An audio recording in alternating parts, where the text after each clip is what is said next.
saved from the pending destruction that's about to come, then you got to be in that ark of safety. If you want your name written on God's roll, you got to be in that ark of safety. If you want to be free from the dangers and destruction, you got to be in that ark of safety. It was during the time that Jesus took his disciples through the coast of Caesarea Philippi that he asked them, saying, whom do men say that I, the Son of Man, am? Some of them didn't know who Jesus was, because some of them said he was John the Baptist. Some of them said he was Elijah. Some of them said he was Jeremiah or just one of the prophets. And that's when Jesus asked his own disciples, but whom do ye say that I, the Son of Man, am? And that's when Peter said, thou art the Christ, the Son of the living God. And that's when Jesus made that proclamation that thou art Peter, and upon this rock I will build my church, and the gates of hell shall not prevail against it. It is a hell-proof church. It is a spirit-filled church. It's a sanctified church. It's a worshiping type of church. It is a church that possesses all the saved, because this is the place where God puts everybody who has been reconciled back to him. Oh, ain't no place like the place that God has set up. And as long as you stay in the church, as long as you stay in the ark of safety, when the flood waters of fire come during the days of judgment, you ain't got to worry about how hot the fire gonna be. You ain't got to worry about what kind of fire is a fire that burns, but it don't burn you up.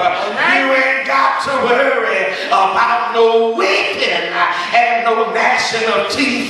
You ain't got to worry about crying throughout eternity, because as long as you enter in through the straight gate, as long as you keep your hand in God's hand, as long as you walk the walk and talk the talk, Jesus will one day look at you and say, well done, my good and faithful servant.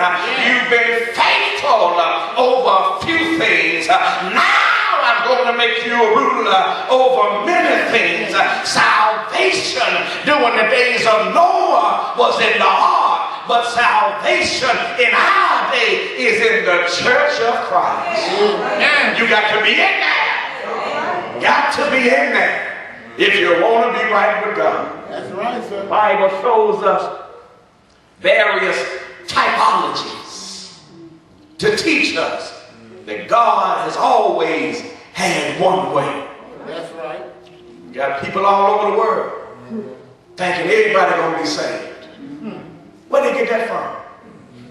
God didn't tell them that. That's right. Regardless of how folk live, regardless of what they're doing, regardless of how they treat other people, just walking according to the lust of their own hearts. But for some reason they think that when they leave this earth, they go into heaven. Right now. I don't know where they got that from. Because the Bible shows that God ain't never operated like that. No, sir. God ain't never operated like that. During the days of Noah, as many folk as turned their ears away from the preaching of Noah. That's right. Peter tells us that Noah was a preacher of righteousness. Yes, sir. He tried to tell them folk, the day is coming. God is going to destroy this world. You need to get yourself together. He didn't listen to Noah. He didn't listen to him. I mean, what was rain? They had never seen rain before. prior to the flood, God had not allowed it to rain on earth. God had sent a mist up from the midst of the ground to water the whole face of the earth. They didn't know what rain was. But if God said, it's going to rain, baby, go get your galoshes. All right now, son. Because it's going to rain. Son. We've never seen fire rain down from heaven. I've had the privilege of some mornings when I was walking at 4 o'clock in the morning, getting my exercise on, to see a few shooting stars. Right, sir. They said that you were not supposed to see one but once in your lifetime. That's what they said. I've seen 3. All right now, son. I've seen 3. I'm just walking and I told them, that's as close to fire in heaven as I've seen. All right. I've never seen real fire fall from heaven that has the ability to burn up the earth. Ain't never seen that. But God said that's what's going to happen. That's what's going to happen. And I believe that if God said that's what's going to happen, I know that's what's going to happen. Because God don't make no promises that he cannot keep. Y'all getting this? Right, sir. God means what he says. All right now. He says what he means. It's time to get right. God is warning us through the example of the ark and the flood. If I did it back then, Come on, sir. why is it so hard to believe that I'll do it again?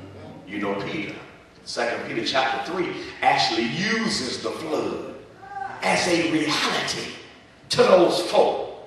Because they had gotten to the point, but they didn't even believe Jesus was coming back no more. They said everything is continuing like it was from the beginning of creation. Peter said, now you are just willingly ignorant of one thing, the flood.